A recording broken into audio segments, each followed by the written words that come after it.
السلام علیکم ورحمۃ اللہ وبرکاتہ. کیسے ہیں آپ سب لوگ؟ وعلیکم السلام ورحمۃ اللہ وبرکاتہ. بیٹا الحمد الحمدللہ. کیسے ہیں آپ؟ ٹھیک ٹھاک؟ للہ بیٹا. اللہ کا شکر ہے.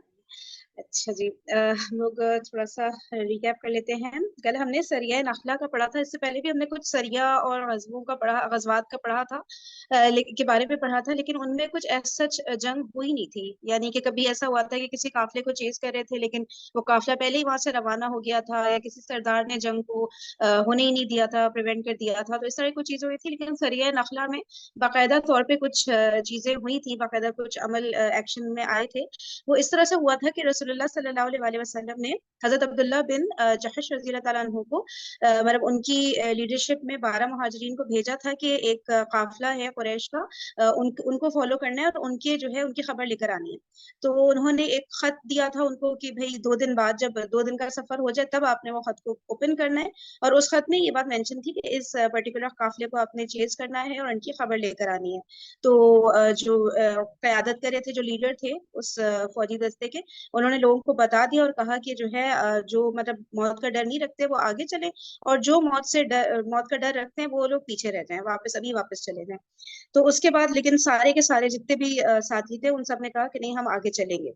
اس کے بعد پھر یہ ہوا کہ وہاں پر جب قریش کا قافلہ سامنے آیا تو جو ہے ایک چیز مسلمانوں کو ریئلائز ہوئی کہ بھائی یہ تو رجب کا آخری دن ہے، اور رجب حرمت والے مہینوں میں سے ایک مہینہ ہے. تو حرمت والے مہینوں میں تو الاؤ نہیں ہوتا کہ جو ہے حملہ کیا جائے دشمنوں پہ. تو ان کو سمجھ نہیں آ رہا تھا کہ اس دن جو ہے حملہ کیا جائے یا پھر ایک دن اور ویٹ کر لیا جائے. اور ایک دن اور ویٹ کیا جاتا تو وہ جو حدود حرم ہوتی ہے اس کے اندر داخل ہو جاتے، تو پھر بھی جنگ کرنا مشکل ہو جاتا.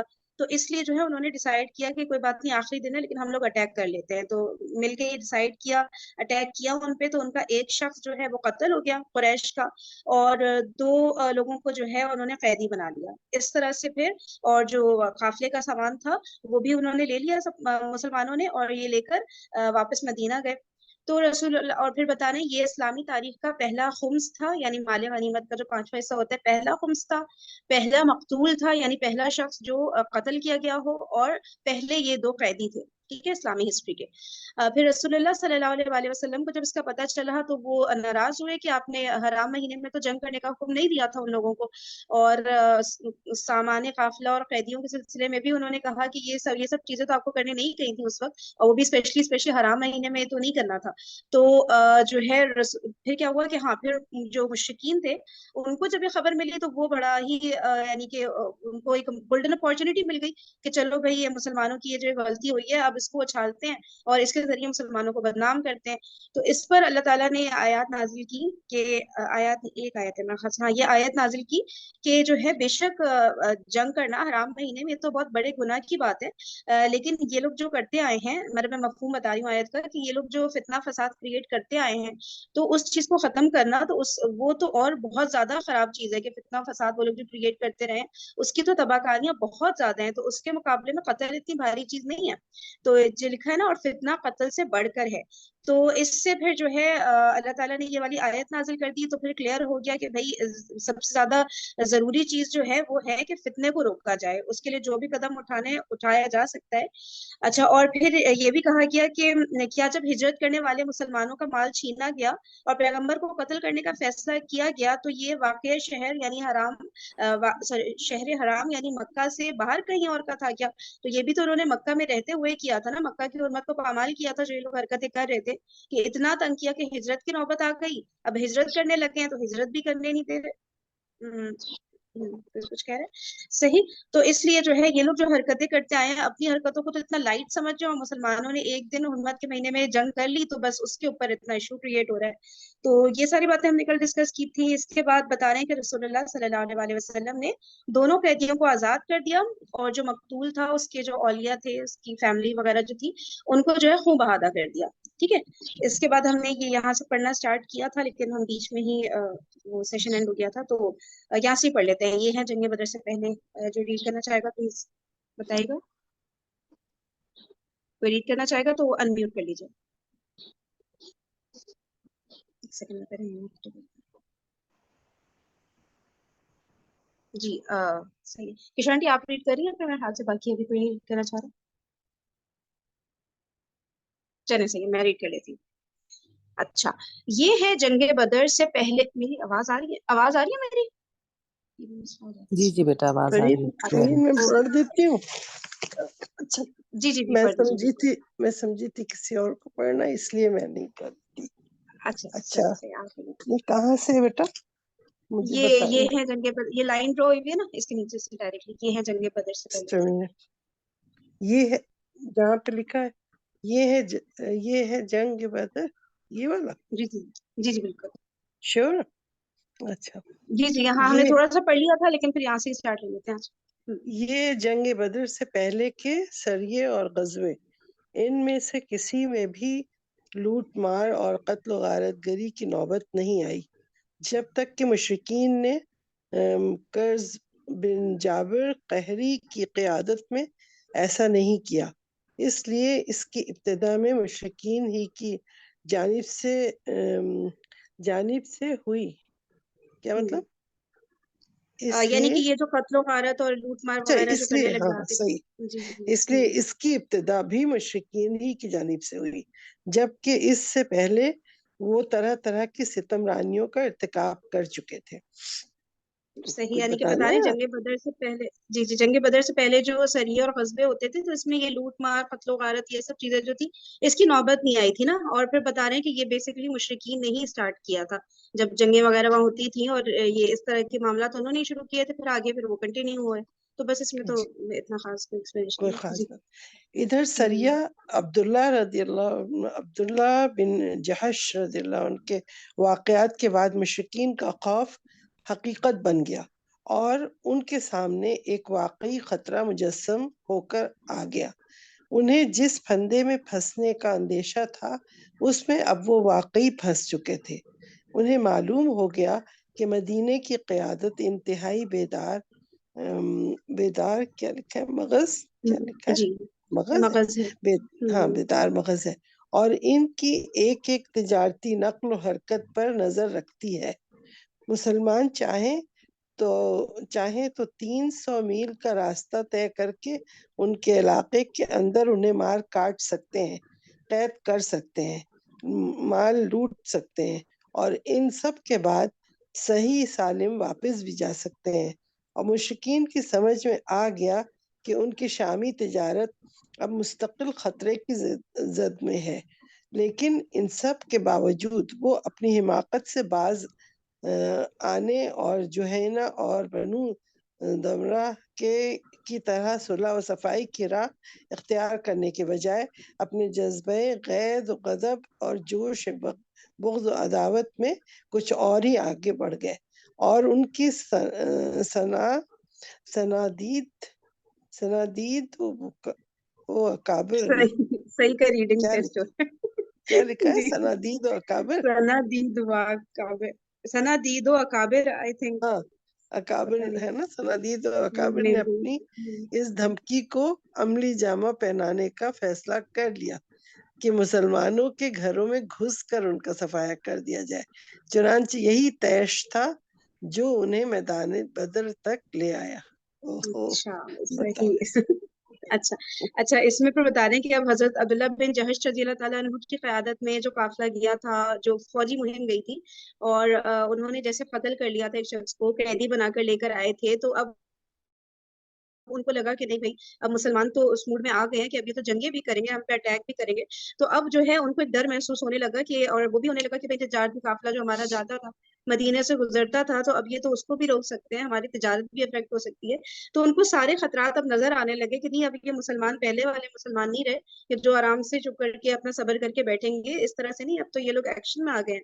تو ان کو ظاہر ہے ویسے ہی ایک تو وہ باطل پر تھے اور وہ اندر سے کمزور تھے، ڈرے ہوئے تھے، تو اب تو ان کا وہ اور زیادہ ہی ڈرنے لگ گئے جب مسلمانوں نے ایکشن لینا شروع کر دیا.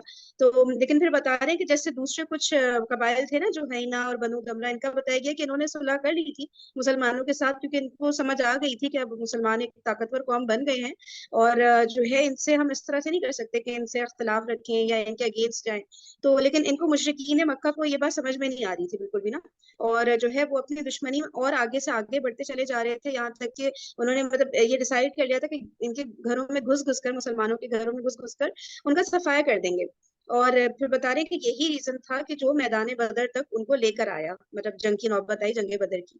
صحیح ہے، تو اس میں یہی بات تھی. اب آگے بڑھتے ہیں. باقی رہے مسلمان تو اللہ تعالیٰ نے حضرت عبداللہ بن جحش رضی اللہ عنہ کے سریے کے بعد شعبان سن 2 ہجری میں ان پر جنگ فرض قرار دے دی، اور اس سلسلے میں کئی واضح آیات نازل فرمائی. یعنی ابھی ارشاد تک ہوا بتایا گیا تھا جی کہ جنگ کی ابھی تک تو صرف اجازت تھی، فرض نہیں تھا، لیکن اب بتا رہے ہیں کہ اب مسلمانوں کے اوپر یہ شعبان سن 2 ہجری میں پھر جنگ فرض کر دی گئی تھی.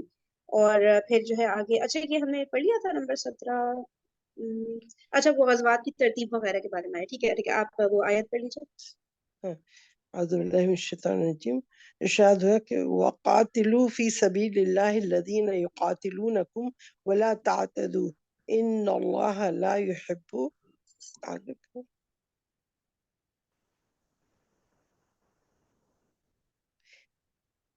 إن الله لا يحب المعتدين واقتلوهم حيث ثقفتموهم وأخرجوهم من حيث أخرجوكم والفتنة أشد من القتل ولا تقاتلوهم عند المسجد الحرام حتى يقاتلوكم فيه فإن قاتلوكم فاقتلوهم كذلك جزاء الكافرين فإن انتهوا فإن الله غفور رحيم وقاتلوهم حتى لا تكون فتنة ويكون الدين لله فإن انتهوا فلا عدوان إلا على الظالمين.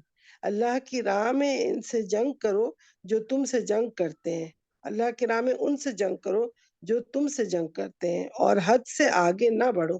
یقیناً اللہ تعالیٰ سے اللہ حد سے آگے بڑھنے والوں کو پسند نہیں کرتا، اور انہیں جہاں پاؤ قتل کرو، اور جہاں سے انہوں نے تمہیں نکالا ہے وہاں سے تم بھی انہیں نکال دو، اور فتنہ قتل سے زیادہ سخت ہے، اور ان سے مسجد حرام کے پاس قتال نہ کرو یہاں تک کہ وہ تم سے مسجد حرام میں قتال کرے. پس اگر وہ یا وہاں پر قتال کرے تو تم بھی وہاں سے انہیں قتل کرو.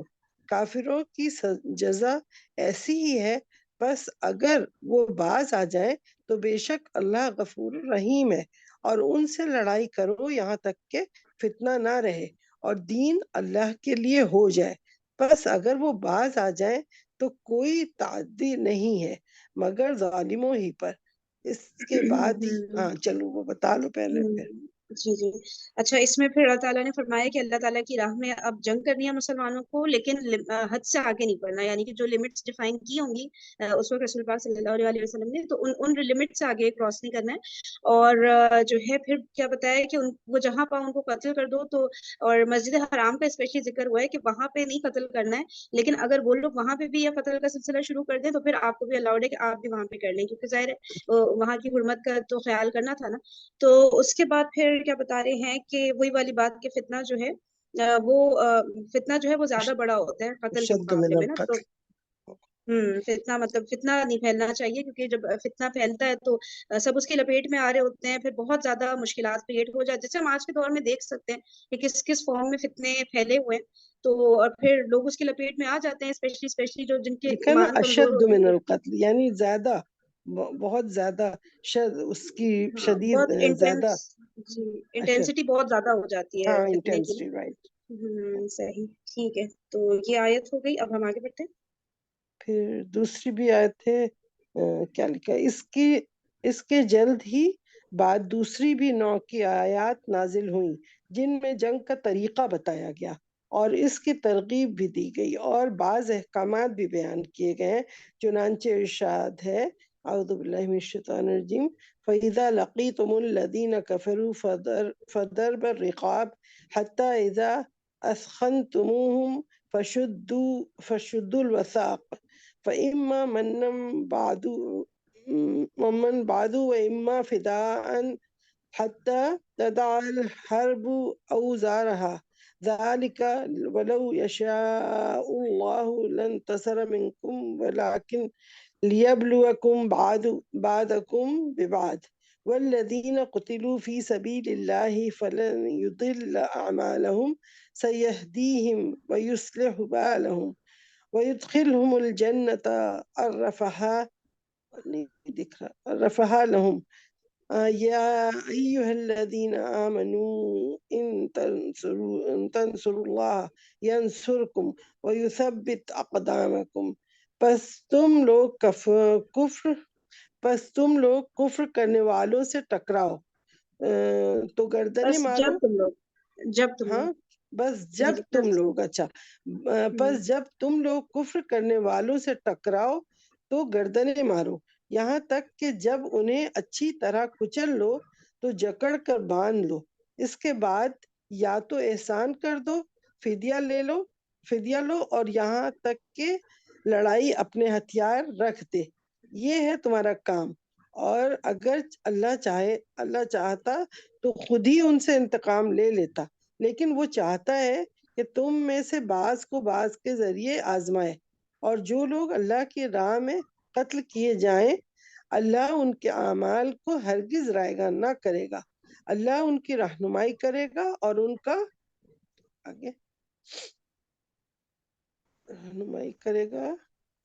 ان کا کیا لکھا ہے فرسٹ ورڈ ان کا حال درست کرے گا اور ان کو جنت میں داخل کرے گا جس سے ان کو واقف کرا چکا ہے. اے اہل ایمان اگر تم نے اللہ کی مدد کی تو اللہ تمہاری مدد کرے گا اور تمہارے قدم ثابت رکھے گا. صحیح. اچھا اب اس میں کیا بتا رہے ہیں کہ بس جب تم لوگ کفر کرنے والوں سے ٹکراؤ تو گردنیں مارو یعنی ان کو قتل کرو اور یہاں تک کہ جب انہیں اچھی طرح کچل لو تو جکڑ کر باندھو. یہ سب کچھ تب ہوا نا جب اتنے سالوں تک ان کو سمجھایا گیا بجایا گیا لیکن وہ مسلسل باز ہی نہیں آ رہے تھے اپنی حرکتوں سے بلکہ الٹا مسلمانوں کے گھروں میں گھس گھس کر اس طرح سے ان کی پوری پلاننگ تھی کہ ان کو ختم کر دیں گے. اور پھر کہہ رہے کہ جب ان کو قتل کرو اس کے بعد یا تو احسان کر دو یا فدیہ لے لو. میرے خیال سے ان کی بات ہو رہی ہوگی نا قیدیوں کی بات ہو رہی ہوگی کہ یا تو انہیں فری کر دو احسان کر کے یا اس کے ان کو چھوڑنے کے بدلے میں فدیہ لے لو میرے خیال سے. یہاں پہ کوئی اور بھی اگر کچھ ایکسپلین کرنا چاہے ہے نا. اور یہاں تک کہ لڑائی اپنے ہتھیار رکھ دے اور یہ ہے تمہارا کام اور اگر اللہ چاہتا تو خود ہی ان سے انتقام لے لیتا. یعنی کہ جیسے پہلے بھی ہوا تھا نا وہ جو پرندے بھیج دیے تھے ان کے ذریعے عذاب ڈال دینا ہے نا کنکری والا یا کسی بھی طرح آندھی طوفان زلزلہ کچھ بھی آ سکتا تھا تو اللہ تعالیٰ خود بھی ان سے نمٹ سکتے تھے. لیکن پھر اللہ تعالیٰ نے مسلمانوں کو یہ حکم دیا جنگ کا کیونکہ اللہ تعالیٰ آزمانا چاہتے ہیں نا. ایسی بات ہے مسلمانوں کے ایمان تو الگ الگ لیولز پر ٹیسٹ ہو رہے ہوتے ہیں نا تو اب ان لوگوں کے لیے تو بہت بڑا ٹیسٹ تھا کہ باقاعدہ جنگ کے میدان میں ان کو اترنا تھا. تو اس طرح سے اور پھر آگے اللہ تعالیٰ نے وہ بتایا کہ اس کے بدلے میں ان کا اجر اتنا بڑا ہے کہ جنت میں اللہ تعالیٰ ان کو داخل کریں گے. تو یہی میرے خیال سے مین باتیں ہوئی ہیں. ٹھیک ہے نا آگے چلتے ہیں. کوئی اگر کچھ کہنا چاہے گا تو پلیز بتائیے گا یا اگر کوئی ریڈنگ کنٹینیو کرنا چاہتا ہے تو بھی بتائیے گا. انمیوٹ کر لیجیے اگر کوئی آگے ریڈنگ کنٹینیو کرنا چاہتا ہے تو. چلے سے چھوٹے آپ کنٹینیو کریں. اچھا انہوں نے اس کے بعد ایک سیکنڈ یہ سسٹر نادیا آپ نہیں پڑھ رہی ہے کوئی بات نہیں. نہیں آپ کرنا چاہیے تو آپ کنٹینیو کر لیں تاکہ سب کو چانس مل جائے. چلیں اچھا اس کے بعد اللہ تعالیٰ نے ان لوگوں کی مذمت فرمائی جن کے دل جنگ کا حکم سن کر کانپنے اور دھڑکنے لگے تھے.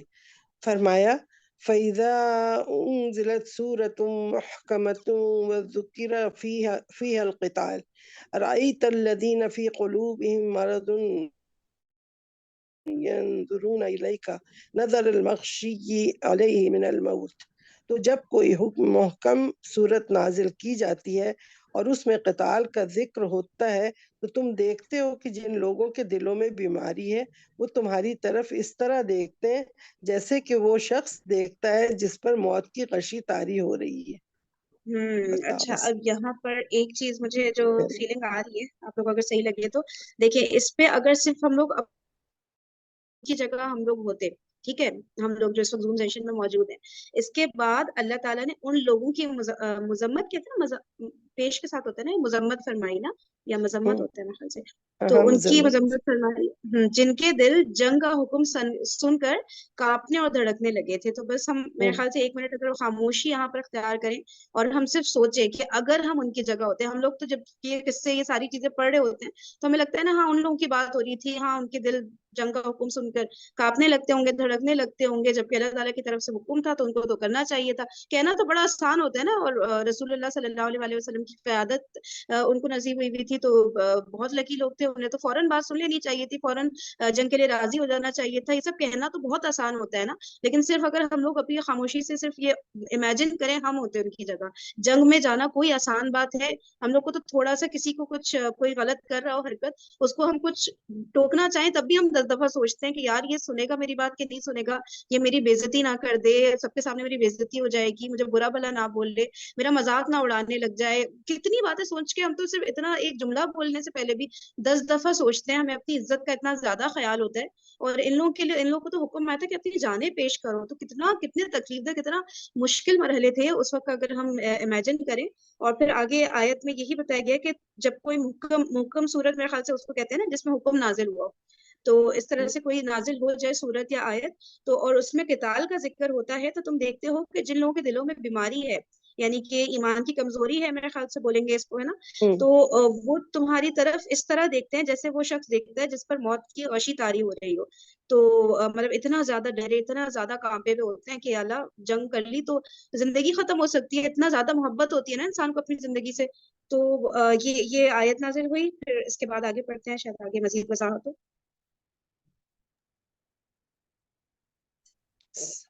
صحیح ہے. حقیقت میری آواز نہیں آ پڑھوں. رہی؟ جی بالکل, آواز آ رہی ہے میری کشمیر کی؟ مجھے بار بار ہاں میرا مجھے تو آ رہی ہے, لیکن I was waiting for someone else. Okay. جی حقیقت یہ ہے کہ جنگ کی فرضیت اور ترغیب اور اس کی تیاری کا حکم حالات کے تقاضے کے عین مطابق تھا, حتیٰ کہ اگر حالات پر گہری نظر رکھنے والا کوئی کمانڈر ہوتا تو وہ بھی اپنی فوج کو ہر طرح کے ہنگامی حالات کا فوری مقابلہ کرنے کے لیے تیار رہنے کا حکم دیتا. لہذا وہ پروردگار پر کیا لکھا, پروردگار برتر پروردگار کیوں نہ برتر, ایسا حکم دیتا, پروردگار برتر کیوں نہ ایسا حکم دیتا. کیا برتر نا, میں بتا صحیح ایک پڑھ سیکنڈ, رہی ہوں کہ نہیں؟ یہ ورڈ ہے نا جو دو الگ الگ لائن میں اصل میں نا, ہاں پروردگار برتر. پروردگار برتر ون ورڈ ہے نا. کیوں نہ ایسا حکم دیتا جو ہر کھلی اور ڈھکی ہوئی بات سے واقف ہے.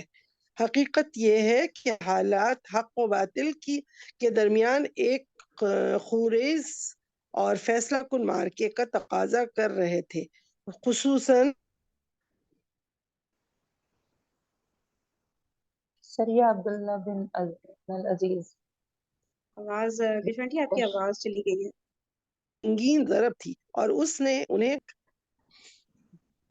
بتا. اچھا, آپ کی آواز پتہ نہیں میرے پاس سے مس ہو گئی تھی یا ویسے چلی گئی تھی بیچ میں نا. سب کو آ رہی ہے میری آواز؟ ہاں ابھی تو آ رہی ہے. اچھا چلیں صحیح ہے. اس کو کیا اس میں بات ہو رہی ہے, حقیقت یہ ہے کہ جنگ کی فرضیت و ترغیب اور اس کی تیاری کا حکم حالات کے تقاضے کے عین مطابق تھا. صحیح ہے, حتیٰ کہ اگر حالات پر گہری نظر رکھنے والا کوئی کمانڈر ہوتا. اچھا ابھی یہ بتا رہے ہیں کہ یہ تو اللہ تعالیٰ کی طرف سے حکم آیا تھا, تو اگر کوئی جیسے ایک نارمل ہیومن بینگ بھی ہوتا, جو کمانڈرز ہوتے ہیں, تو ان کو بھی جو ہے یہ سارے جو ہنگامی حالات اس وقت کریٹ ہو گئے تھے, تو ان کو بھی سمجھ آ جاتا کہ جو ہے بس اب جنگ جو ہے کرنی ہے, جنگ کے علاوہ کوئی چارہ ہے نہیں, ہے نا. میرے خیال سے یہی بتا رہے, اور کہہ رہے ہیں کہ اللہ تعالیٰ تو ظاہر سی بات ہے وہ تو ڈھکی چھپی ہر بات سے واقف ہے. تو جو ہے اللہ تعالیٰ نے پھر یہ حکم نازل فرمایا, اور نیچے کی لائن سے مجھ سے مس ہو گئی تھی. حقیقت یہ ہے کہ حالات حق و باطل کے درمیان ایک خوریز اور فیصلہ کن مارکے کا تقاضا کر رہے تھے. صحیح ہے, کوئی والی بات, یعنی جنگ بالکل انوائڈیبل ہو گئی تھی, خصوصاً سریہ عبداللہ بن جحش رضی اللہ تعالیٰ عنہ کے بعد. اچھا, یعنی کہ سریہ نخلہ کی بات ہو رہی ہے, اس کے بعد, جو کہ مشرکین کی غیرت و حمیت پر ایک سنگین ضرب تھا. وہ مشرکین کے لیے تو بہت ہی شرمندگی کی بات ہو گئی نا, ان کے اوپر, ان کی غیرت پر حملہ ہو گیا تھا کہ بھائی ایک شخص کو قتل بھی کر دیا, 2 شخص کو قیدی بھی بنایا, اس کو بھی نہیں, ان کو بھی نہیں روک سکے کہ بھائی جو قیدی ہیں ان کو ہی اپنے پاس رکھ لیتے, ان کو بھی مدینہ لے کر چلے گئے تھے نا مسلمان.